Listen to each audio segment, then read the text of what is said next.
আজকে আইছিল সৌরভদার প্রজেক্টে, মানে এই জায়গা হচ্ছে সাদা মাছ চাষ করা হয়, বিশেষ করে এই সাদা মাছ সব গেড়ে কাটিয়ে দেয় পরবর্তীতে। আজকে সেই মাছই ধরা হচ্ছে, আর এই মাছ অন্য গেড়ে কাটিয়ে দেবে আর কিছু মাছ বেচার জন্য রাখবে। তা কি মাছ ধরলাম সেইটাই দেবানি আজকে তোমাকে, সবাই সাথে থাও। সৌরভ ভাইয়ের প্রজেক্ট, ঠিক আছে। এই যে হচ্ছে গের, আর এই যে হচ্ছে হলো মাছ। বিশেষ করে এই যে হচ্ছে মাছের অবস্থা, আর বিশেষ করে গেরের যদি ক্ষতি হয় সে করে হচ্ছিল এই মাছে। এই যে কি পরিমাণ যে কই মাছ ফুটিছে, আর এই যে হচ্ছে সাদা মাছের সাইজ। খাবার ভাই নেই, সব খাবার খাইছিল এই কই মাছে।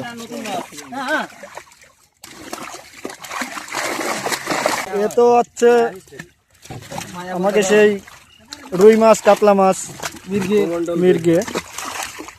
এই যে ব্লাড কাপ এটাকে রাখা হবে, বড় বিলাট কাপ।